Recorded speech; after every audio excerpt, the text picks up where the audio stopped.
how they could, and just learning things about ropes and fires and anything like that. That's another class, the fires class. And then I actually worked Outward Bound for a little quick minute or two, and also after that just dropped out and lived in the woods for like 11 years with my partner, and we built a kind of homestead. Okay, so just take one of them, and they might, let me see, are they long enough to do this? Yeah, they are. Okay, we're just gonna start with like almost like, it's not even a knot, but it is. It's called a lark's head, and this is just simply, you just kind of have a piece of rope, and in this case, you grab in the middle, so you have this loop.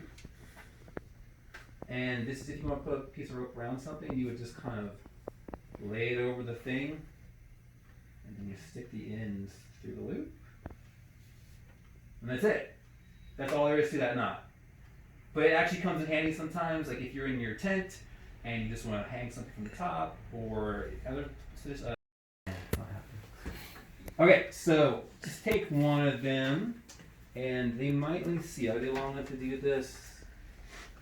Yeah, they are. Okay, we're just gonna start with like almost like, it's not even a knot, but it is. It's called a lark's head, and this is just simply, you just kind of have a piece of rope, and in this case, you grab in the middle, so you have this loop. And this is if you want to put a piece of rope around something, you would just kind of lay it over the thing, and then you stick the ends through the loop. And that's it. That's all there is to that knot. But it actually comes in handy sometimes, like if you're in your tent and you just want to hang something from the top, or other the small ones I know. And then you're just going to stick the ends through it. And when you pull it, you should keep these things so they're not all jammed up and crazy and crossed like that. They should just lie next to each other. And there it is. And there's a lot of things you can do with this. I've used it, I don't remember what for, but it's like, oh, I need to put this rope here, and then you pull it off, and you want to tie a clothesline this way, and you want something else on your fingers, impress your friends, because you know the name. I was just calling this one the easy knot, until yesterday I'm like, it's called something, it's called lark's head. I was like, easy knot, but that's it. Okay, so that was kind of the little intro. The main thing I talked about, how you're tricking the rope, is you're going to be twisting it, and then it just pulls on itself. So kind of like that first knot of your shoe. And if you make sure you leave yourself enough rope to tie with. I think I need it again. Yeah, you got it. That was the first. You got it. So I'm over and through. Yep. And then around the back. I would go the same way. Okay. Over And through. Okay. And just keep. Once you got it, do it again like 5 times, because that's what this will take, is repetition. This is the knot you use if your tent doesn't have those fancy plastic thingies, or they break, which they will someday, and you're going to tie a knot on there, and you like a sliding knot. And this 2.5 inches is, it's all right, but it's not going to stay in a really gusty wind. So the next one is taut line hitch, and it will stay. Most likely, or your tent will run away, so you won't care about the knot. So once again, we're going to start by give yourself plenty of room to work with on this. Just, But then I'm going to come again through the inside loop, another time. So now you have two of them that went through that same. They're not just these weird, they're not making this kind of shape. I'm making them lie next to each other. Like that lark said when we started, like they should go together. And then, same way, I'm gonna go around this rope, and then there's a loop there. I'll come through that. Yep, just like that. Around there and through that hole. It looks like I see a few of them out there. And we go around the back, Yep. and you're gonna make a loop where your finger is. Mm-hmm. Yeah. Yeah, I believe that's what's gonna happen. And then now, it's tricky. You might know all the right moves, and you pull it wrong. Okay, good point. So once you do those loops, it's important to then you need to know how to pull it tight. Otherwise, you're like, yay, I tied a knot in a little string, which is what will happen. So I'll show you one more time. And I'm holding it in my other hand. Just like, hey, you stay there, please. Go around again. And then my last one is going to go, for me it's over because that's the way I'm going. Over that, and I'm going to end up through there. And to tighten them up, the get-go, and you just tighten that knot up against itself. Yes. And now this slides up this way, kind of like magic. And if you start tightening up the actual knot, if you pull one like this now, it's not really as likely to slide back down. I mean, it still will, but after you tighten these up, when this is down, this is your tent stake down here, like that. This is awesome because in the middle of the night, if your tent gets all floppy and think it has gotten loose, you can just run out there and like slide these up and tie it. Like you don't have to untie them all. You can just slide it up there because they things do slide if they weren't tightened at first.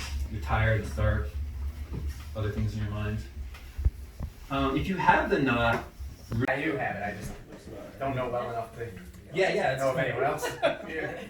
Well, that's a good way to find out. It's like, wait, how do you tighten it? Yeah. So, Okay. I would, it's kind of like, once again, this is tied to a fixed object. Yeah.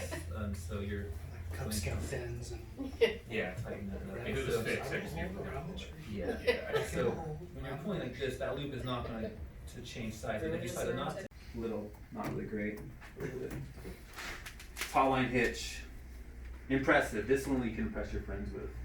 One to the lark set. Tall line hitch. Or nephews. Yeah, exactly. Okay, and once again, we're gonna do this again. You're gonna come to the bike, and you're gonna tie stuff to it, and you'll get to do this again and again tonight. But we're gonna move on. Just to cram things. Are any questions before you move on? Any questions on that one? Let me do it again. Backwards on my head. Okay. Yes, that. Yeah. Tie a clothesline or anything else, and your one rope is not long enough to do what you need to do, and you need to attach them together. Happens all the time. This one is, I'm pretty sure it's in this book. It's called the square knot. This one is usually the first kind of knot that you teach in a class. I find it's kind of a hard knot to do personally. It's actually weird because it's not as easy as it seems. Sheet bend, double versions, truckers. I think it's in here and says not to be trusted, which is funny. It's the second page. Second page. Take your left hand, go over the top of the right hand, and then you push that through the loop. But then you have to grab both these things and pull them like that. The left one, and through the loop. And then the left one goes on top of the right one, through the loop. And it's actually quite cool looking. I've seen some art pictures of knots like this. It's like, I don't know, something pleasing about that shape for some reason. Not art. So what you've done is you've made two loops that just sort of slide together. I would trust that. I trust that. Well, that was gonna be my question. It's like this seems like it will never come apart, but Because sometimes you need to do that. Okay, so you're gonna come around and then underneath, go right through the middle of that X. So it looks like, yeah, so you're gonna end up going through both of those. Yeah, if you just one hand around your own arm, no problem doing it with two hands around an actual pole or something. There's also a really cool way you can tie this with two loops. Like if you were a cowboy or cow person or whatever, you can just like do these two loops and you put them and like no, so like the important part is I made a loop like that. The other end of the rope, and just watch this magic. It's gonna come up, rabbit comes out of the hole, around the tree, and then falls. No, but it gets up again. Yay! It goes around this right there, and then it's gonna go back in the same way it came out. But this is also now you have grab these parts and this one and pull. Because also, you can do the right thing. If you pull it wrong, you're like, oh, let it down again. Okay, so now I'm going to show it a little slower and come around. So, most important part is I'm going to make the loop so that the tree has roots. I'm just going to walk around and check everyone on that. So the rope that's going over here is underneath, like that. And if you get that first part like this, so like here's my tree growing up and this part's going over it, like that. The way it has that picturesque curve on the top part. And this is super cool because this knot always comes untied. I've like had this thing tied for like, not joke, like a year on something, it's been outside, and like, I need to get that undone, and you just like crack that thing open. Yes. Okay, it's harder than that, so it's like you just like work it, but if you take that loop and you bend it back and forth, you can get this untied even after it's been frozen and bleached in the sun. A little bit different, so let's start from the beginning on this one. Here's also a picture of that. Okay. Great. Let's try to divide you up. And then, like, who has? If you have that slippery habit, good. Raise your hand up and keep it up so I can tell. Okay, so most people are sort of there. Some people are all there. Some people are not there. Cool. That's great because that means as a group we have enough resources to share. And then who here is really confident with the bowling? Okay, cool. So it's like there's two bikes, one here and one there. They both have racks and they both have objects. So if it would work better now if we could go ahead and split into two groups for those bikes, and I'm going to rotate back and forth between the two of them because you just can't do this except for on an object. There's no other way to do it. The slippery hat pitch, yes, the whole thing. Okay, so of those who know the bowling really good, we need at least one person over here who's like, I can teach the bowling. Come over here, and one person who's pretty confident in bowling over on that bike, please. Go ahead. And then the rest of you will split up as well. Tag right there. So, if you don't know the bowling really good, just tie 2 half hitches. So take your rope and tie an end of it. And here's a rope for this bike here. It's probably about any knot you can do to tie one end to that rack on that top bar. I would do both, but you can do it now. Whatever knot you're most confident with, to be honest. Like, oh, I can do top line hitch the best. That's what you do. You know, this is where you're like, well, I don't know bowling, so I just do the half hitch. It's all fine, but not the half hitch because not to be trusted. So it's a slippery half hitch. Mm-hmm. Where does the bowling come in? Like after that? No, I tie that first. Untie it. Got it. 2 half hitches will work just fine. It's just harder to untie. Yeah, like you pulled it tight and then. Yeah. So you also did it done. Yeah, got it. Yeah. So we got it tied. I should get it right over here. That's right. So now, cool. The slippery half hitch you want to do like on this side of it, so that when you are pulling it through. So you probably tie it more on this side. Okay. And then now don't pull it too tight. Hold on. We're gonna make sure it doesn't go anywhere. And you want to put this through that now. So I could have given you a longer run. Yeah, right. The half hitch I totally forgot. But now, this is where longer. You gotta just pull that down tight like that.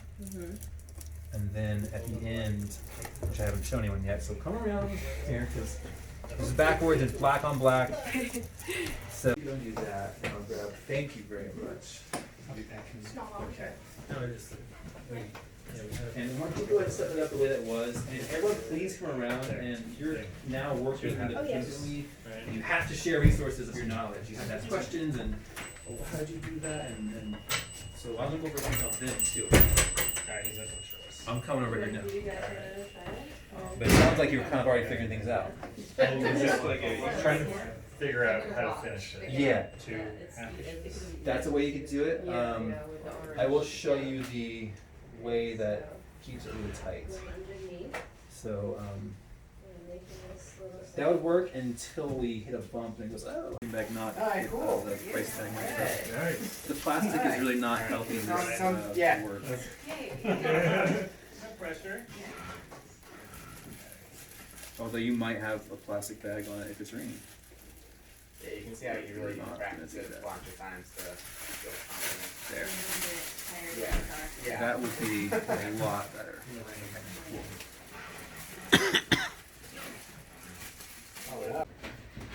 Yeah. There you go. Yeah. Oh, one more. It's not easy to do, so the harder you pull it, the harder you're making it for yourself to to get do. underneath. Especially if it's something like a piece of wood. You have to find like a little air hole in there that get it through there. Alright, there we go.